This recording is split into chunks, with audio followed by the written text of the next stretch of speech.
بسم الله السلام عليكم ورحمة الله وبركاته ولاشينا من لك وفشي لمدة الصومالية ملك سددنية كجوقتنا وايد السلام سلام كدب waxaan idin rajeynayaa inaad caafimaad qabtaan dhammaan ummadda Soomaaliyeed inta channelka ku xiran oo dhan iyo intii hore subscribe igu saartay inta like ii saartay dhammaan waxay idin leeyahay mahadsanidin waa walaashiin amana la ka fashiya inkastoo muddo marka qaar iska yara goosto xooga haddaan soo noqday laakiin waxa iga yaabiyay baan maanta arkay runtii in badan baa yaabay laakiin maan islahayn farxiya cabsiya iyo ilmaha yar ee intaas la ay ka dhigan doonta qosol ka dhigan doonta ama jees ku jeejeysi doonta runaantii waa waxa yaad looga xumaado farxiya cabsiya waxyaabaha aad ku kacayso marar badan baan ku arkaa waxyaabo noocan oo kale ku kacay laakiin maanta kale lagama dul qaadanayo gabadha yarta saqiirka ah ilmaha yarka ah ee diinta iyo casharka loo dhigayo inaad ka soo dhigato program ka dhigato aad tiraahdo la yaab weeye oo la yaabta xitaa gabar yar oo xinna loo mariyay gabar yar oo gacanta xinna loo mariyay ama cilaan hadba saa u taqaanaan gabar yar oo loo mariyay inaad ceeb ka dhigto wax la yaabo weeyaan gabdhuhu goormay xaragada iyo quruxda ka weynaan jireen iyadoo yar baa gabadha wax walba loo mariyaa oo dee maaragtay wixii xinne aan dabiici iyo maaragtay dhibaato u geysanay loo mariyaa macnaha waxyaabahan kale ee dadku hadda matal ay marsadaan kareemadan chemicalka kale iyo waxaas oo kale ah ilmaha yar waad ku saxsanaan lahayd haddaad maanta taa ka hadli lahayd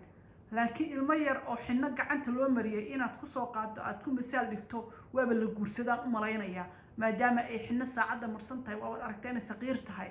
marka aad iyo aad wax loola yaabo ayaad ka hadlaysaa farxiyo cabsiye wax aad iyo aad loola yaabo inaati isku xishood ilmaha yarkaa saqiirka ah lamana qaba lamana guursan waxa loo dhigayaana maanta qof qurbo xitaa ku nool baa tahay waad ogtahay iskuullada ciyaalka in loogu dhigo diintii baa la barayaa wax cashar oo maaragtay qofka aadanaha bini'aadmiga maaragtay ayaa la barayaa wax dhibaato kuma jiro qofka haddii cilmi ahaan wax loo barayo marka ilmo yar oo ka hadlaysa arrimahan maaragtay aadanaha sida loo abuuray waxyaabahaas oo kale ka hadlaysa inaad walaala ceeb ka dhigato ood ceeb ahaan usoo qaadato oo tidhaahda hayaay xinnana waa loo mariyay waxana waa loo dhigayaa kadibna waaba la guursanayaa gabadha yarta ama waa la qabaa ilmo yar aad tiraahdo u jeedi horta 9 jir waad ogtahay 9 jir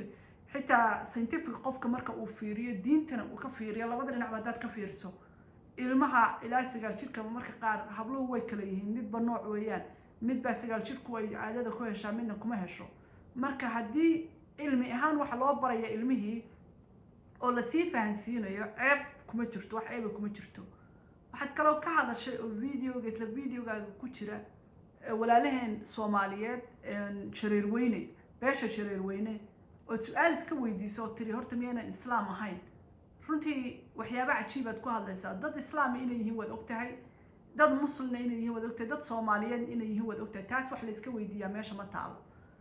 laakiin haddii dhaqan aad ku aragtay dhaqanka Soomaali bay kala mid yihiin oo Soomaali badan baa dhaqamada noocaas iyo niika saday tahay iyo waxyaabo badan sameynaya yani dhaqan ahaan waad ka hadli kartaa oo oran kartaa war waxaan hal la joojiyo wax fiican maaha yani way fiican tahay way jirtaa dhaqamo noocaas marka qaar inaan ku arko laakiin ma iyagii oo dhan baa ma qabiilka oo dhan lama gaari karo qowmiyad dhan looma gaari karo hal shakhsi dhibaatada intaas la egna lama gaarsiin karo lama dhigi karo dadkan ay muslim ma yihiin iyo Soomaali ma yihiin labadaas su'aalood maanta maskaxdaada inay soo gasho aad bay u khaldan tahay waayo waad ogtahay dad muslim inay yihiin waad ogtahay dad muxuu ahaa Soomaaliya inay yihiin labadaba cid ay shaki ka saaran tahay ama ay dah ka saaran tahay ma jirto waliba beesha shareer weyne marka taariikhda aad loo raaco waxa la yiraahdaa waa dadkii Soomaali ee ka soo unkameen yani in the beginnerka life-ka Soomaaliyeed dadkii loogu yimid way dhulka marka la fiiriyo taariikh ahaan marka dadkeeni taariikh ahaan laga soo bilowday ama Soomaaliya ka soo bilaabatay ina maanta xaqirno oo niraahno ma islaam ba ama muslim ba ama Soomaali ba runtii aad bay u xun tahay marka walaalo macaan arrimahaas oo kale ina iska ilaaliso hadda gabadha yarta waxaad ku qabsatay lama yaqaano aad baad u daba gashay ilmaha yar ee sawirkeeda hadda ay hor yaalo waxaad tir waa ilaa 9 jir baa tir 9 jirna uma eka 9 jir xitaa inay ka yartaan malaynaya anigu waxaan ku qiyaasay 7 jir meelahaas inay tahay 7 jirna galaaska koowaad weeye inta badan hadda qurbahan aan joogno waa loo dhigaa maanta hadda waad ogtahay wadamada gaalada aan joogno ciyaalka in loo dhigo jirka bini'aadmiga in loo dhigo casharo ahaan in loo bixiyo in waxyaabahaas oo kale la fahansiiyo way jirtaa 9 jirna marka qaar waa dhici kartaa inay gabadh noqoto dee caado ku dhacdo markayna wixii cilmi ahaan loo baro ceeb maaha marka gabadha yarta xijaaban diintii ka muuqato cilaankeeda inaan ku mashquulsho oo tiraahdo waaba la qabaa baan u malaynaya cilaan gabdho waa loo saaraa waa loo sharxaa gabdhuhu way kala yihiin gabdhana waa dhasho hooyaa tahay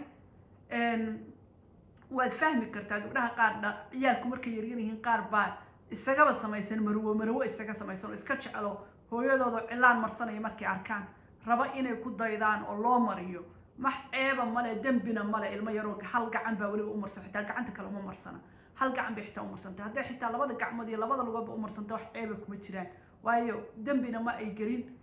dhibna ma ay geysan marka iyadaa xaragada u dhalatay ilmaha yare saqiirka xaragada u dhalatay inaad tiraahdo habar yar maasha allah quruxley baa tahay habar yar maasha allah nadaafadley baa tahay halkaad ka dhihi lahayd inaad tiraahdo waxaan u malaynayaa in la qabo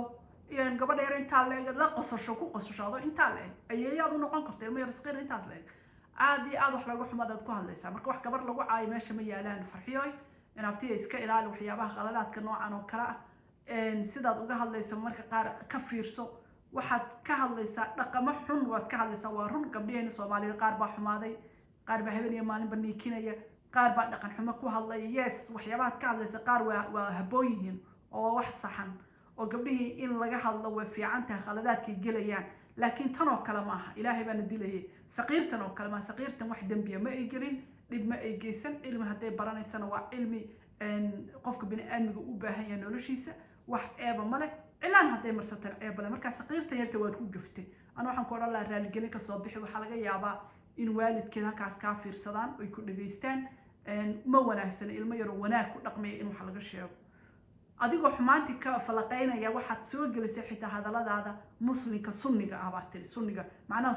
sunniyiinti baa muslimka sunniga waxaad ka dhigtay wax xun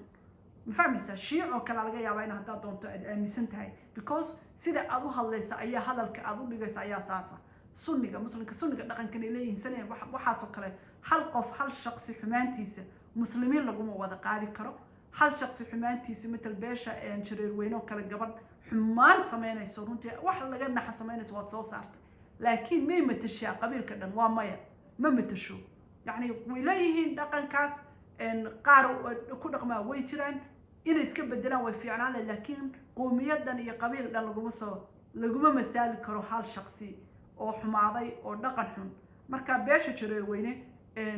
Soomaali bay lamid yihiin Soomaali maanta qaar badan oo ceeba sameynaya qaar badan oo niikinaya qaar badan oo waxyaabo fool xun sameynaya way ku jiraan Soomaa taasi kala mid yihiin marka waa la wada waaninayaa gabdhaha Soomaaliyeed ama jareer weynaha aadeen ama Soomaalida kale Soomaali ma hadda tahay qof muslim hadda tahay dhaqankaaga fiicnee dhaqankaaga toosi niikiskan iyo waxaan aad sameynaysaan qaarkiin aad ku dhaqmaysaan dad dhan baa ceebo u soo jiidaysaan beesha jareer weyne laftirkooda anaa la hadlaya iska daaya dhaqamada nooca aad ku dhaqmaysaan iyo waxyaabaha aad sameynaysaan haddii aad maaragtay maba dhihi kara niikiya because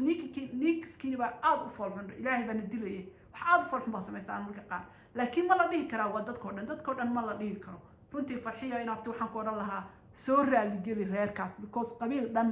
ayaad u gaftay oo ilmaha yarna waad u guftay ilmaha laftirkeeda soo raaligeli wax lagu hadlo kuma aad hadlin ilaan bay marsato waa la guursadaan u malaynayaa in la qabaan u malaynayaa waxaas waa khalad gabadha yartaa lama qabo waa ilmo yar cashar bay qaadanaysaa nadaafadeeda akhlaaqdeeda diinteeda waa inaad kusoo dhiirigelisaa marka dhaqamada noocan oo kale walaal waa la iska ilaaliya aad u xunta sida aad u dhaqmayso falfiir gabadha waxay ku sheegayso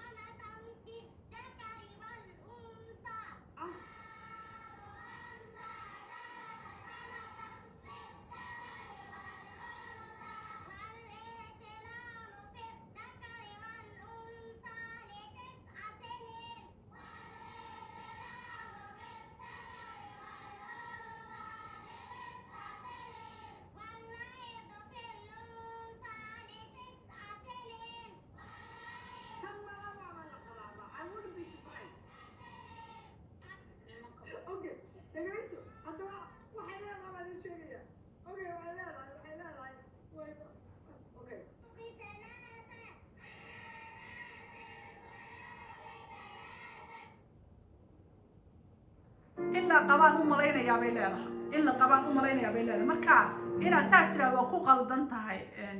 فرحياي أبا هو خلدنتها لما قبل قبل